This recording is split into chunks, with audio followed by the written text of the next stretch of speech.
Hello दोस्तों, आप सभी को स्वागत है आपका अपने यूट्यूब चैनल मैथ मोटिवेशन 2.0 पर। दोस्तों, बिहार बोर्ड मैट्रिक परीक्षा 2021 17 फरवरी से स्टार्ट है। जो 17 फरवरी को साइंस यानी विज्ञान का दोस्तों क्वेश्चन पूछे जाएंगे, यानी 17 तारीख को आपको विज्ञान का परीक्षा होगा। तो दोस्तों, इस वीडियो में VBA ऑब्जेक्टिव क्वेश्चन आंसर लिए हैं। जो टारगेट है दोस्तों 80 में 40, यानी आपका 80 क्वेश्चन दिए गए रहेंगे और उसमें 40 का आंसर आपका देना है। तो दोस्तों, इस वीडियो में भी हम 80 क्वेश्चन लिए हैं और 100% आंसर के साथ लिए हैं। तो दोस्तों, इस वीडियो को शुरू से अंत तक ज़रूर देखिएगा ताकि आपको बहुत ही इस वीडियो से आपका लाभ मिले। तो चलिए आज की इस वीडियो को शुरू करते हैं। इस वीडियो को शुरू से अंत तक आप ज़रूर देखिएगा। तो चलिए आज की इस वीडियो को शुरू कर। तो देखिए, आपका 1 नंबर क्वेश्चन है, प्रकृति में ऑक्सीजन का संतुलन कैसे बना रहता है। तो दोस्तों, आपका एक का सही आंसर होगा प्रकाश संश्लेषण, यानी बी आपका आंसर सही हो जाएगा। तो आपका 1 का बी सही हो गया। चलिए नेक्स्ट क्वेश्चन की ओर चलते हैं। आपका देखिए 2 नंबर क्वेश्चन है, पौधों में श्वसन क्रिया के अंतर्गत ADP के टूटने से कितनी ऊर्जा मुक्त होती है। तो दोस्तों, आपका 30.5 किलो जूल पर मोल हो जाएगा आंसर, यानी आपका बी ए में है। आपका आंसर ए में 30.5 किलो जूल पर मोल। तो दोस्तों चलते हैं अगले क्वेश्चन की ओर। आपका अगला क्वेश्चन है 3 नंबर है, मानव हृदय में कितने कोष्ठ होते हैं। तो मानव हृदय में 4 कोष्ठ होते हैं, जो आपको ऑप्शन डी में है। चलते हैं नेक्स्ट क्वेश्चन की ओर। आपका अगला क्वेश्चन है 4 नंबर, मानव हृदय का औसत प्रकुंचन दाब है लगभग। तो दोस्तों होता है 120 mmHg। तो आपको ऑप्शन ए में है। तो दोस्तों चलिए अगले क्वेश्चन की ओर आते हैं। देखिए, आपका अगला क्वेश्चन है, पौधों में वाष्पोत्सर्जन किस भाग में होता है। तो दोस्तों पत्ता में होता है। तो आपका 5 का सी हो जाएगा। चलिए नेक्स्ट क्वेश्चन की ओर आते हैं। देखिए 6 नंबर आपका क्वेश्चन है, विद्युत फ्यूज विद्युत धारा के किस प्रभाव पर कार्य करता है। तो जो ऊष्मीय प्रभाव पर कार्य करता है, जो आपका ऑप्शन ए में है। चलिए आपका 7 नंबर क्वेश्चन है, किसी कुंडली का प्रतिरोध ज्ञात करने के लिए सूत्र है। तो कुंडली का प्रतिरोध ज्ञात करने के लिए सूत्र है। तो दोस्तों अब जानते हैं V बराबर क्या होता है, I × R होता है। तो इसी क्या R बराबर आप लिखिएगा, तो इसी I को बट्टा कर दीजिए। तो आपका देखिए ऑप्शन आपका सी में दिया गया है। तो चलिए चलते हैं नेक्स्ट क्वेश्चन की ओर। 8 नंबर आपका क्वेश्चन है, डायनेमो से किस प्रकार की धारा प्राप्त होती है। तो आपका दिश धारा है, प्रतिवर्ती धारा है, दोनों धाराएं, यानी आपका ऑप्शन सी हो जाएगा, यानी दोनों धाराएं होती है। चलिए चलते हैं नेक्स्ट क्वेश्चन की ओर।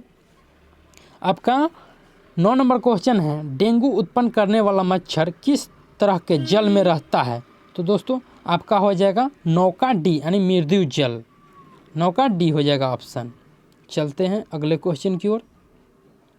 10 नंबर आपका क्वेश्चन है, निम्नलिखित में से कौन बायोगैस ईंधन का स्रोत नहीं है। यानी आपका 10 का नाभिकीय ऊर्जा सी हो जाएगा।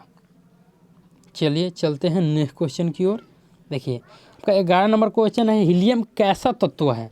हीलियम, नियॉन, आर्गन, क्रिप्टन, जेनन, रेडन, यानी ये सब जितना है वो क्या अक्रिय तत्व है, यानी इनर्ट गैसेज है। तो आपका क्या 11 का ए हो जाएगा। हीलियम को He से डिनोट करते हैं, He। तो चलिए चलते हैं नेक्स्ट क्वेश्चन की ओर। आपका 12 नंबर क्वेश्चन है, जल में हाइड्रोजन तथा ऑक्सीजन की परमाणु संख्याओं का अनुपात है। देखिए जल का अनुसूत्र क्या होता है, H2O होता है, और H का भाग कितना है, 2 है। देखिए H क्या है, 2 गो है, और O कितना है, 1। तो इसी को अनुपात के रूप में लिख दीजिए 2:1। 2:1 हो जाएगा आपका आंसर, यानी आपको बी में दिया गया है। चलिए चलते हैं नेक्स्ट क्वेश्चन की ओर। आपका अगला क्वेश्चन है, आवर्त सारणी में कितने आवर्त होते हैं। तो आवर्त सारणी में क्या 7 आवर्त होते हैं। तो देखिए आपका ऑप्शन क्या ए में दिया गया है, तो 7 हो जाएगा आपको। अगर आपसे वर्ग पूछेगा तो वर्ग आपको 18 हो जाएगा। चलिए चलते हैं नेक्स्ट क्वेश्चन की ओर। आपका 14 नंबर यहाँ पे क्वेश्चन है, सिलिका क्या है, तो सिलिका एक उपधातु है, तो आपका ऑप्शन सी हो जाएगा। चलिए चलते हैं नेक्स्ट क्वेश्चन की ओर। देखिए आपका 15 नंबर क्वेश्चन है, OH का क्रियाशील मूलक कौन है, तो OH का क्रियाशील मूलक अल्कोहल होता है, जो सी में दिया गया है। चलिए चलते हैं नेक्स्ट क्वेश्चन की ओर। 16 नंबर आपका क्वेश्चन है, कृत्रिम वृक्क किन अपशिष्ट उत्पादों को उद्भिद से अपोहन द्वारा पृथक करता है, तो आपका हो जाएगा 16 का नाइट्रोजन, जो ऑप्शन ए में है।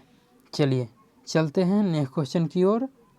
आपका 17 नंबर क्वेश्चन है, हाइड्रा में प्रजनन किस विधि से होता है, तो हाइड्रा में द्विखंडन, मुकुलन, लैंगिक जनन, इनमें से सभी, तो आपका 17 का डी हो जाएगा। चलिए चलते हैं नेक्स्ट क्वेश्चन की ओर।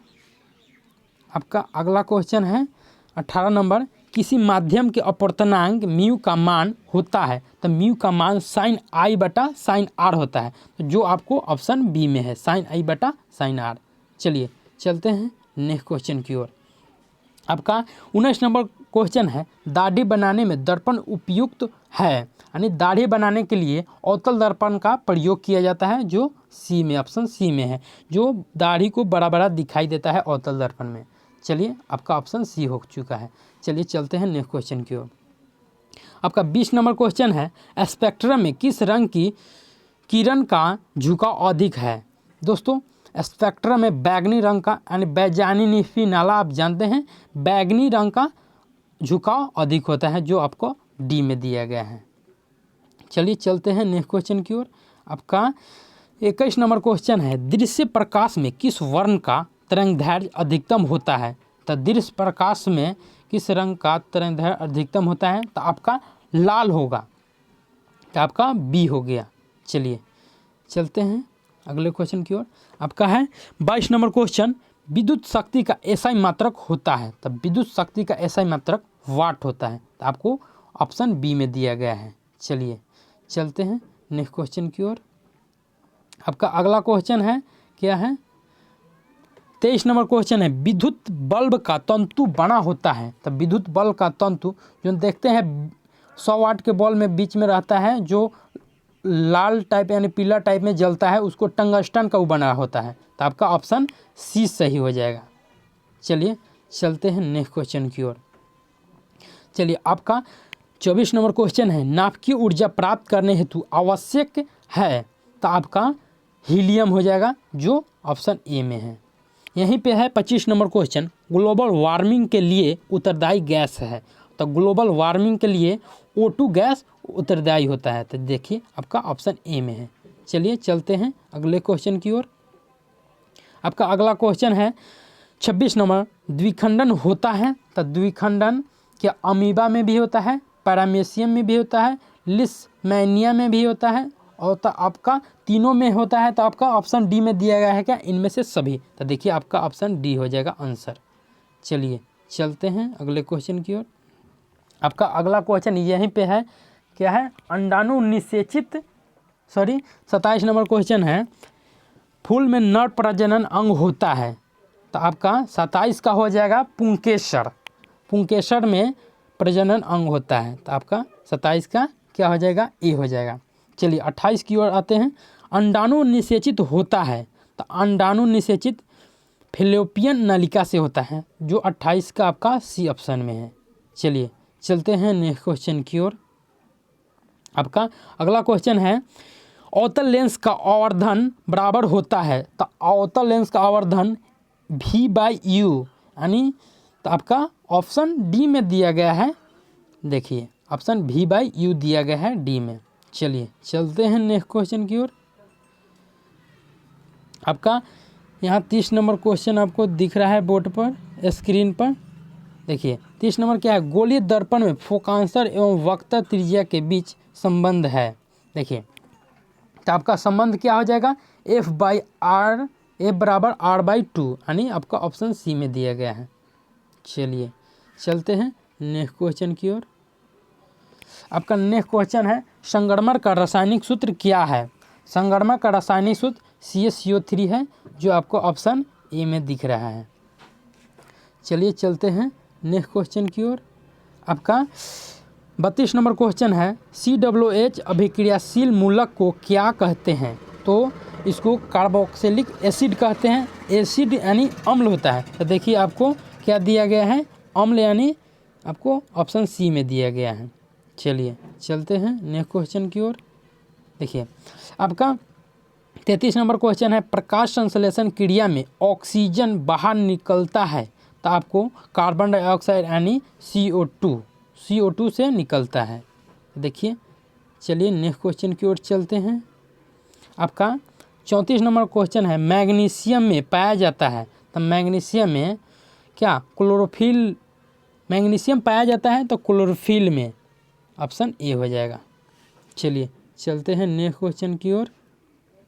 आपका अगला क्वेश्चन है इंसुलिन की कमी के कारण रोग होता है, तो इंसुलिन की कमी के कारण मधुमेह रोग होता है। चलिए चलते हैं अगले क्वेश्चन की ओर। 36 नंबर क्वेश्चन है लिटमस विलियन बैगनी रंजक होता है जो निम्न में किसमें निकाला जाता है, तो आपका हो जाएगा लाइकेन है, लाल पत्ता गोभी है, तो आपका लाल पत्ता गोभी ऑप्शन बी हो जाएगा आपका।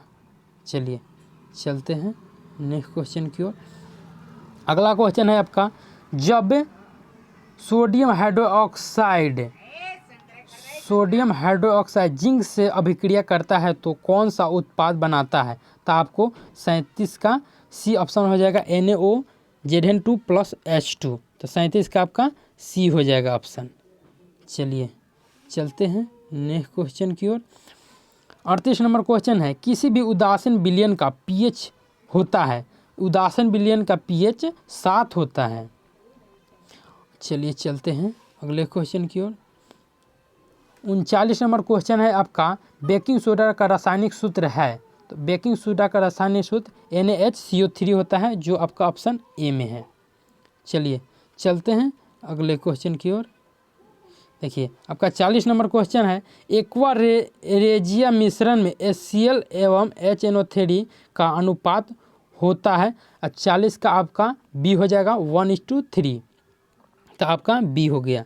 चलिए चलते हैं अगले क्वेश्चन की ओर। देखिए आपका 41 नंबर क्वेश्चन है विद्युत चुंबक बनाने के लिए प्रायः किस पदार्थ की छड़ का उपयोग होता है, तो विद्युत चुंबक बनाने के लिए प्रायः किस पदार्थ का उपयोग होता है, तो आपका नरम लोहा का उपयोग होता है, जो ऑप्शन सी में दिया गया है। चलिए चलते हैं अगले क्वेश्चन की ओर। हमारे घरों में जो विद्युत आपूर्ति की जाती है वह है, तो वो होता है दोस्तों 220 वोल्ट पर प्रतिवर्ती धारा होती है, जो आपको ऑप्शन क्या सी में दिख रहा है। चलिए चलते हैं अगले क्वेश्चन की ओर। आपको 43 नंबर क्वेश्चन है किसी वस्तु का प्रतिबिंब आँख के जिस भाग पर पड़ता है वह है, आँख पर जो पड़ता है उसको रेटिना कहते हैं, जो आपको ऑप्शन बी में है। चलिए चलते हैं नेक्स्ट क्वेश्चन की ओर। आपका अगला क्वेश्चन है एक स्वस्थ आँख के लिए दूरबिंदु होता है, स्वस्थ आँख के लिए 25 सेंटीमीटर होता है, जो 25 सेंटीमीटर ऑप्शन ए में दिख रहा है। अगला आपका क्वेश्चन है 45 नंबर यहीं पे है जीवाश्म ईंधन की ऊर्जा का वास्तविक स्रोत क्या है, तो जीवाश्म ईंधन का वास्तविक स्रोत सूर्य होता है, तो आपका ऑप्शन सी हो जाएगा 45 का। चलिए चलते हैं अगले क्वेश्चन की ओर। देखिए आपका 46 नंबर क्वेश्चन है क्या है 46 नंबर विद्युत चुम्बकीय प्रेरण की खोज किसने की थी, तो आपका फ्राडे हो जाएगा ऑप्शन ए। चलिए चलते हैं अगले क्वेश्चन की ओर। आपका अगला क्वेश्चन है जो नेत्र निकट स्थित वस्तु को साफ नहीं देख सकता उस नेत्र में होता है, तो अब निकट को नहीं देख रहा है तो दूर दृष्टि होगा, और दूर के नहीं देखेगा तो निकट दृष्टि दोस्त, तो आपका ऑप्शन क्या 47 का ए सही हो जाएगा। चलिए चलते हैं अगले क्वेश्चन की ओर। आपका अगला क्वेश्चन है 48 नंबर क्वेश्चन है आपका समीकरण CaCO3 क्या है, एरो है CO+CO2 किस प्रकार का समीकरण है, तो आपका 48 का वियोजन हो जाएगा, यानी 48 का ए हो जाएगा आपको। तो देखिए आपका ए में दिया गया है। चलिए अगले क्वेश्चन की ओर आते हैं। 49 नंबर क्वेश्चन है आपका, साग सब्जियों का विघटित होकर कंपोस्ट बनाना किस अभिक्रिया का उदाहरण है? तो आपका 49 का ए हो जाएगा उष्माशोषी। तो आपका 49 का ए सही हो गया। चलिए नेक्स्ट क्वेश्चन की ओर चलते हैं। आपका 50 नंबर क्वेश्चन है, निम्नलिखित में कौन विजातीय यौगिक है? तो आपका हो जाएगा 50 का डी हो जाएगा। तो देखिए 50 का डी, ऑप्शन डी में दिया गया है। चलिए नेक्स्ट क्वेश्चन की ओर चलते हैं। 51 नंबर आपका क्वेश्चन है, निम्नलिखित में से पीएच का कौन सा मान क्षारक विलयन का मान देता है? तो आपका क्या 51 का आपको हो जाएगा डी, यानी 13 हो जाएगा। यानी क्षारक पूछ रहा है तो 7 से अधिक है तो आपका क्षारक हो जाएगा, और 7 से कम रहेगा वो क्या अम्लीय हो जाएगा। तो आपका क्या 7 से ज़्यादा 7 पर रहता है वो उदासीन होता है। तो आपका 51 का डी हो जाएगा। चलिए चलते हैं अगले क्वेश्चन की ओर। आपका 52 नंबर क्वेश्चन है, कौन सी अधातु कमरे के ताप पर द्रव होता है? अगर अधातु पूछ रहा है तो आपको ब्रोमीन होगा। अगर आपसे धातु पूछता, देखिए यहाँ पे क्या है अधातु है, अधातु पूछ रहा है तो आपसे क्या ब्रोमीन हुआ। अगर धातु पूछता आपसे, धातु पूछता तो आपसे क्या पारा हो जाता आपसे। चलिए चलते हैं अगले क्वेश्चन की ओर। अगला क्वेश्चन है आपका, सीसा और टीन की मिश्र धातु को कहते हैं? सीसा और टीन की मिश्र धातु को सोल्डर कहते हैं, जो आपका ऑप्शन ए में है। चलिए चलते हैं अगले क्वेश्चन की ओर।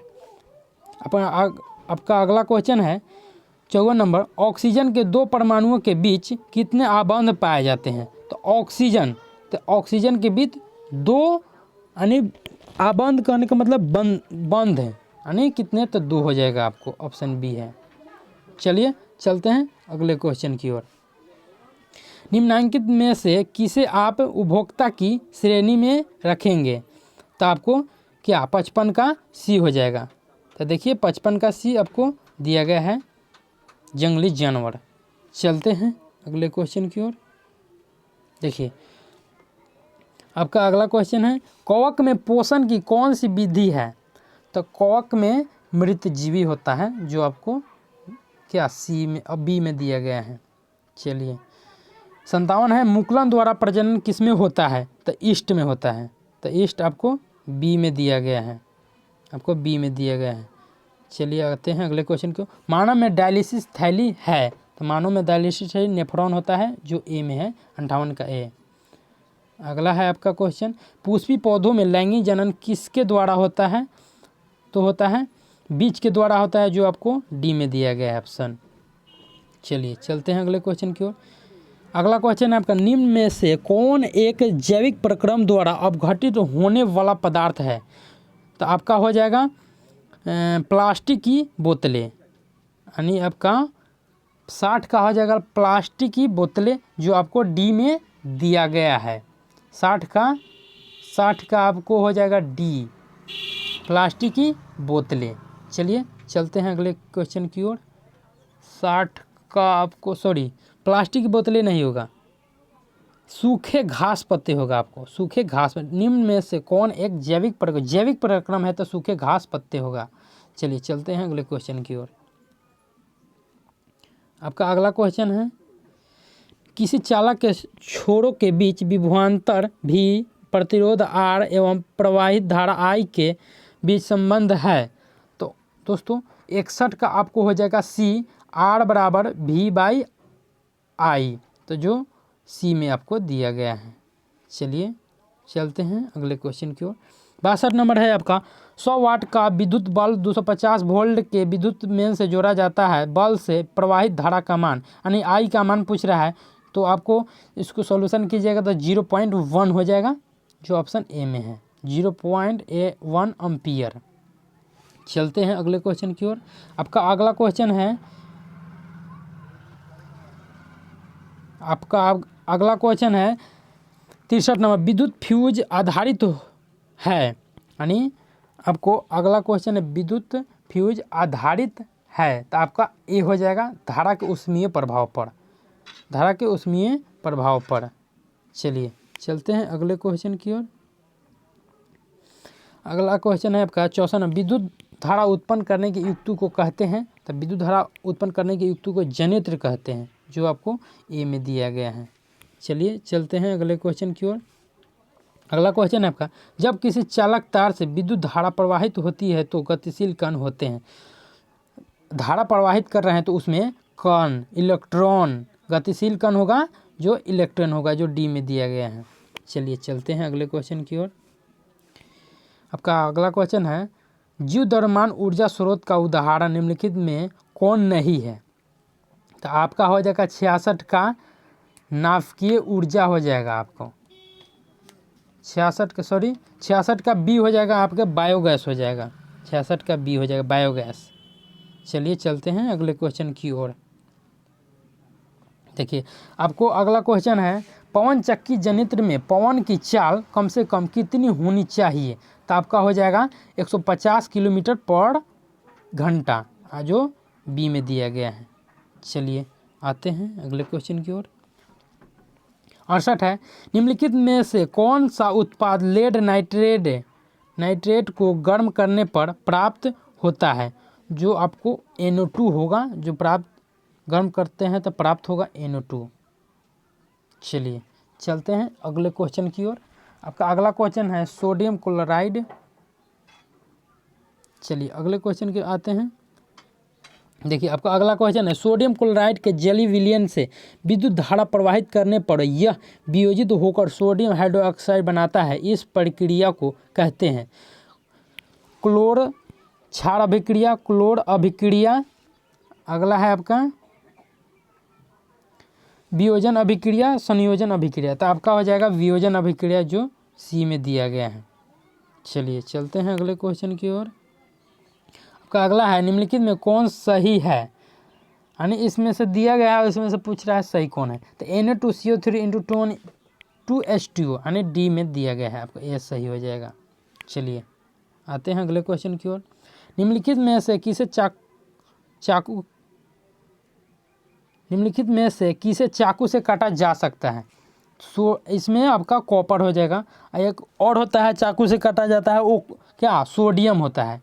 सोडियम को आप चाकू से काट सकते हैं। सोडियम को Na से डिनोट किया जाता है। चलिए चलते हैं अगले क्वेश्चन की ओर। आपका अगला क्वेश्चन है 72 नंबर, निम्नलिखित में से किस हाइड्रोकार्बन में 3 आबंध होते हैं। तो आपका C3H8 हो जाएगा, जो डी में दिया गया है। चलिए चलते हैं अगले क्वेश्चन की ओर। 73 नंबर क्वेश्चन है, कार्बोनिल ग्रुप प्रतिकारक कौन है। तो दोस्तों कार्बोनिल ग्रुप पूछ रहा है, जो आपको CO, देखिए CHO होता है, वो क्या होता है, एल्डिहाइड होता है। CO होता है, वो क्या होता है, कीटोन होता है, जो डबल बॉन्ड होता है। देखिए तो आपको क्या हो जाएगा, बी ऑप्शन सही हो जाएगा। यही कार्बोनिल ग्रुप यानी कीटोनिक ग्रुप होता है।